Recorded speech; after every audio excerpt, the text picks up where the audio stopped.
भारताचा रुपया घसरला अशा बातम्या तुमच्या कानावर बऱ्याचदा पडल्या असतील. मात्र रुपया घसरणं म्हणजे नक्की काय असतं यापासून काही जण अनभिज्ञ असतील. तर सोप्या भाषेत जाणून घेऊया रुपया घसरण म्हणजे नक्की काय असतं. भारतीय रुपयाची घसरण म्हणजे आंतरराष्ट्रीय बाजारात इतर प्रमुख चलनांच्या विशेषतः अमेरिकन डॉलरच्या तुलनेत रुपयाची किंमत कमी होणं. याचं उदाहरण द्यायचं झाल्यास सध्या रुपयाची किंमत 95 रुपये एवढी असेल तर अमेरिकेकडून एका डॉलरची वस्तू खरेदी करण्यासाठी आपल्याला 95 रुपये मोजावे लागतील.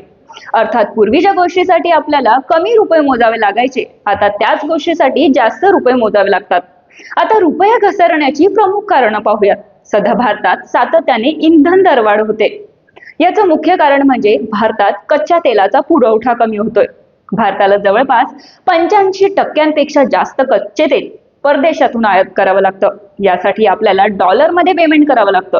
जर आंतरराष्ट्रीय बाजारात तेलाच्या किमती वाढल्या की भारताला जास्त डॉलर द्यावे लागतात, ज्यामुळे डॉलरची किंमत वाढते आणि रुपया घसरतो. रुपया घसरला की विदेशी गुंतवणूकदार भारतीय शेअर बाजारातून आपले पैसे काढून घेतात. यामुळे भारतीय शेअर बाजारातही घसरण पाहायला मिळते. याचा व्यापारालाही फटका बसतो. जेव्हा भारताची परदेशातून होणारी आयात ही भारताकडून होणाऱ्या निर्यातीपेक्षा जास्त असते तेव्हा त्याला व्यापारी तूट म्हणतात. आयात जास्त असल्यामुळे आपल्याला परकीय चलन अर्थात डॉलर जास्त मोजावे लागतात, ज्यामुळे रुपयावर दबाव येतो.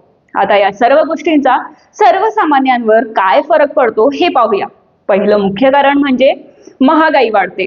कच्चं तेल महागल्याने इंधनाचे दर वाढतात. याचा परिणाम वाहतुकीवर होतो आणि वाहतूक खर्च वाढला की भाजीपाल्यापासून तर रोजच्या गरजेच्या वस्तूपर्यंत सर्व काही महाग होतं.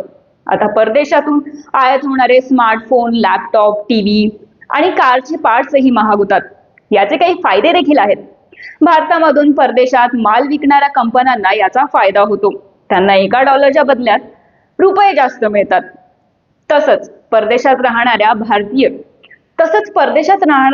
तसंच परदेशात राहणारे भारतीय जेव्हा भारतात आपल्या घरी पैसे पाठवतात तेव्हा कुटुंबाला रुपयात अधिक रक्कम मिळते.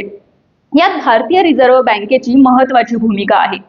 रुपयाची घसरण नियंत्रणात आणण्यासाठी भारतीय रिझर्व्ह बँक आपल्या जवळील परकीय चलन साठ्यातून डॉलर बाजारात विकते. यामुळे बाजारात डॉलरचा पुरवठा वाढतो आणि रुपयाची घसरण काही प्रमाणात रोखण्यास मदत होते.